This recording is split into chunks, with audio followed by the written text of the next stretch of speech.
Sean bienvenidos a un nuevo video acá en Cinema Horror. La cita que hoy nos une es la de los 5 casos de posesiones demoníacas reales. Sin más que añadir, comenzamos. Número 5. Clara Germana Cele. Clara Germana Cele fue una mujer surafricana nacida en 1906 de familia cristiana. Se dice que estuvo poseída cuando era una colegiala de 16 años en la misión de St. Michael en Natal, Sudáfrica. La niña era huérfana de origen africano y fue bautizada de niña. A la edad de 16 años, la niña supuestamente hizo un pacto con Satanás y se dice que esto es la causa de su posesión demoníaca. Más tarde, Clara reveló esta información a su confesor, el padre Orner Erasmes. En un relato escrito por una monja, se decía que Clara podía hablar idiomas de los que no tenía ningún conocimiento previo. Este hecho también fue presenciado por otros, quienes registraron que ella entendía polaco, alemán, francés, noruego y todos los demás idiomas. Además, Clara no podía soportar la presencia de objetos benditos y parecía imbuida de una fuerza y una ferocidad extraordinarias, a menudo arrojando a las monjas por las habitaciones del convento y golpeándolas. La monja informó que los gritos de la niña tenían una bestialidad salvaje que asombraba a quienes la rodeaban. Se decía que la niña, según algunos, había levitado 1,5 metros en el aire, a veces verticalmente y otras veces horizontalmente. Cuando se rocía con agua bendita, se informa que la niña salió de este estado de posesión satánica. De acuerdo con un manual pastoral luterano, uno que posee estos síntomas es una indicación de que un individuo está verdaderamente poseído, en lugar de sufrir una enfermedad mental. En consecuencia, 2 sacerdotes católicos romanos, reverendo Mansueti, director de la misión de San Miguel, y el reverendo Erasmo, su confesor, fueron designados para realizar un exorcismo a Clara Germana Cele. Esta liberación duró 2 días. Durante el exorcismo, la primera acción de Clara fue tirar la Santa Biblia de las manos del sacerdote y agarrar su estola en un intento de estrangularlo con ella. Al final del exorcismo, se dijo que el demonio fue expulsado y la niña se curó. Durante 6 años, Clara vivió una vida libre de posesiones demoníacas. Murió en 1912 de insuficiencia cardíaca, a los 22 años. Número 4. Arne Cheyenne Johnson. Arne Cheyenne Johnson protagonizó el primer asesinato en la historia de la ciudad de Brookfield. El 16 de febrero de 1981, estando enfermo, Johnson llamó a su trabajo en el Right Tree Service y se fue con Debbie a la perrera en la que ella trabajaba, con su hermana Wanda y la prima de Debbie, Mary, de 9 años. Bono, el casero y jefe de la pareja, llevó al grupo a comer a un bar y comenzaron a beber en exceso. Después de la comida, el grupo regresó a la perrera. Entonces, Debbie se llevó a las chicas a por unas pizzas pero insistió en volver deprisa, anticipando problemas. Cuando regresaron, Bono, borracho, se puso nervioso. Todo el mundo dejó la habitación a petición de Debbie, exceptuando a Bono, quien cogió a Mary y le obligó a quedarse.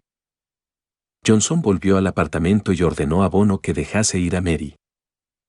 Wanda relató los acontecimientos siguientes a la policía. Mary corrió hacia el coche mientras Debbie intentaba mitigar la situación estando entre los 2 hombres. Wanda intentó sacar de ahí a Johnson, no obstante, en vano. Johnson, gruñendo como un animal, sacó un puñal de 13 centímetros y apuñaló repetidamente al casero. Bono murió varias horas más tarde. Según el abogado de Johnson, Bono había padecido 4 o 5 heridas enormes, mayoritariamente en su pecho, y una que recorría desde el estómago hasta la base de su corazón. Johnson fue descubierto a 3 kilómetros del sitio del asesinato y estuvo bajo arresto en el centro correccional de Bridgeport con una fianza de $125,000. Esto era el primer asesinato en la historia de Brookfield, Connecticut. El día después del asesinato, Lorraine Warren informó a la policía de Brookfield que Johnson estaba poseído cuando se cometió el crimen. Un bombardeo mediático pronto rodeó la historia, alimentada en parte por los Warrens, cuyos agentes prometieron que se estaban preparando conferencias, un libro e incluso una película que detallara el espantoso caso. El juicio se llevó a cabo en la Corte Superior de Connecticut en Danbury, comenzando el 28 de octubre de 1981. Minneya, el abogado de Johnson, intentó presentar una declaración de inocencia en virtud de la posesión, pero el juez que presidía, Robert Callahan, rápidamente rechazó esta defensa. Callahan argumentó que tal defensa nunca podría existir en un tribunal de justicia debido a la falta de pruebas y que sería irracional y no científico permitir el testimonio relacionado. La defensa eligió dar a entender que Johnson actuó en defensa propia. Debido a esto, el jurado no estaba legalmente permitido considerar la posesión demoníaca como una explicación viable para el asesinato. El jurado deliberó durante 15 horas durante 3 días antes de condenar a Johnson el 24 de noviembre de 1981 por homicidio en primer grado. Fue sentenciado a 10 a 20 años de prisión, aunque sirvió solo 5. Número 3. Michael Taylor.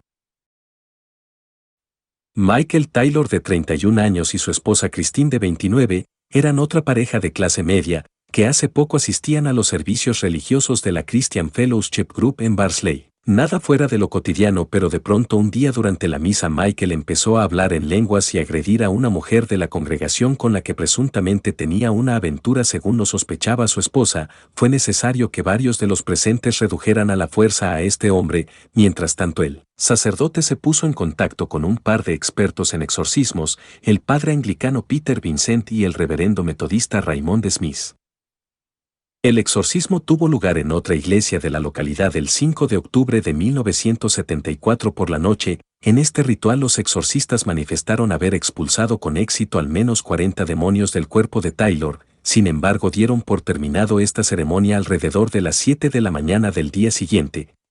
Este sería el error que convertiría esta historia en una tragedia. Sin embargo, algunas precauciones fueron tomadas antes de trasladar a este hombre a casa ese día. La mujer del reverendo Vincent advirtió la posibilidad de que los demonios hicieran que el hasta ese entonces amoroso padre de 5 niños asesinara a su familia sin piedad. Es por ello que los hijos de la pareja fueron enviados con sus abuelos. La pareja estuvo a solas en casa la mañana del 6 de octubre de 1974, a tan solo pocas horas del extenuante exorcismo. Pero este es solo el inicio de la parte macabra de este relato. En algún momento de esa mañana Michael atacó violentamente a su esposa, quien habría estado bajo posesión demoníaca según él. Luego la policía acudió al hogar de la pareja cuando se reportó que Taylor deambulaba por las calles completamente desnudo y cubierto en sangre, mientras gritaba: «Esto es la sangre de Satán». La policía reportó el terrible hallazgo realizado al interior de aquella casa. Era algo simplemente indescriptible. El perro había sido estrangulado por Michael con sus propias manos, pero lo más sádico de todo fue el trato recibido por Christine. Las evidencias señalan que Michael no usó nada más que sus propias manos para arrancar los ojos y lengua de su esposa mientras ella seguía con vida, pero para ello tuvo que desgarrar el rostro de su víctima, el cual era irreconocible a ese punto. Habiendo descarnado casi la mitad del mismo, la causa de muerte se presume fue el ahogamiento con su propia sangre. Michael fue detenido como era de esperarse. El juicio inició y la defensa de Michael Taylor formuló el caso alrededor de un alegato de demencia provocada por el exorcismo realizado por los reverendos Vincent y Smith aquella noche. Se trató de mantener el caso en un perfil bajo. Sin embargo, el caso llegó a los periódicos, aunque sin mucha trascendencia, como puede ser visto en el Glasgow Herald del 26 de marzo de 1975, cuando el juicio se dio por terminado. Número 2. George Lukins. El reverendo Joseph Easterbrook, vicario anglicano de Temple Church, fue convocado el sábado 31 de mayo de 1778 por la señora Sarah Barber, una mujer que viajaba por el pueblo de Yaten, Mendip, en el condado de Somerset. La mujer le dijo al pastor que se encontró con un hombre de nombre George Lukins, sastre y cartero de profesión, que tenía una extraña enfermedad, en la que cantaba y gritaba con varios sonidos, y declaró que los médicos no podían hacerle ningún servicio. La señora Barber, que anteriormente residía en Yaten, atestiguó al clérigo que Lukins tenía un carácter extraordinariamente bueno y asistía a los servicios religiosos, donde recibió los sacramentos de la iglesia. Sin embargo, durante los últimos 18 años, había estado sujeto a ataques atípicos, que según Lukins, creía que eran el resultado de una bofetada sobrenatural que lo derribó mientras actuaba en un espectáculo de Navidad. En consecuencia, Lukins fue puesto bajo el cuidado del Dr. Smith, un eminente cirujano de Brinton, entre muchos otros médicos, quienes en vano trataron de ayudar a George Lukins. Además, después de su estadía de 20 semanas en el hospital St. George, la comunidad médica allí lo declaró incurable. Los miembros de la comunidad comenzaron a pensar que Lukins estaba embrujado y él mismo declaró que estaba poseído por 7 demonios que solo podían ser expulsados por 7 clérigos. Un relato de la posesión fue publicado en la Gaceta de Bristol. El periódico informó que George Lukins, durante su supuesta posesión, afirmó que él era el diablo, ladraba, cantaba invertido y era muy violento. A la luz de estas afirmaciones, el viernes 13 de junio de 1778, 7 clérigos, incluido el reverendo Joseph Easterbrook, acompañaron a George Lukins a la sacristía de Temple Church, donde realizaron un exorcismo sobre el hombre, que incluyó el canto de himnos y la oración. La liberación concluyó cuando supuestamente los demonios fueron expulsados usando la fórmula trinitaria. Los clérigos ordenaron a los demonios que regresaran al infierno y George Lukins luego exclamó, «Bendito Jesús», alabó a Dios, recitó el Padre Nuestro y luego agradeció a los clérigos metodistas y anglicanos. Un artículo en The Gentleman's Magazine Historical Chronicle criticó el relato, afirmando que Lukins en realidad sufría de epilepsia. Sin embargo, después del exorcismo, George Lukins fue descrito como tranquilo y feliz. Después de este caso, se imprimieron varias obras literarias sobre George Lukins, popularizando así su presunto caso de posesión y liberación diabólica, a pesar de la idea original de mantener el caso en secreto. Número 1. Anneliese Michel.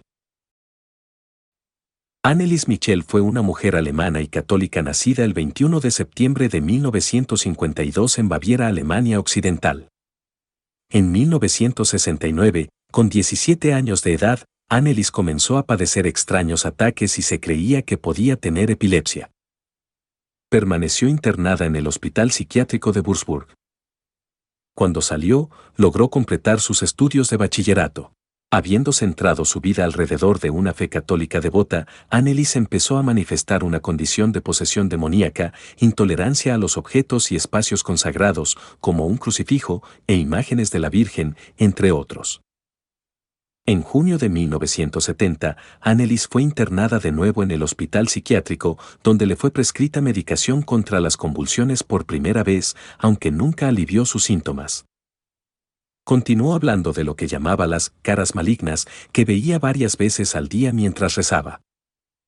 Anneliese se acabó convenciendo de que la medicina no le podía ayudar. Completamente convencida de que su enfermedad tenía un origen espiritual, pidió a la iglesia local 2 veces que se le practicara un exorcismo y fue rechazada. En noviembre de 1973, Anneliese empezó su tratamiento con Tegretol, carbamazepina, que es un estabilizador emocional.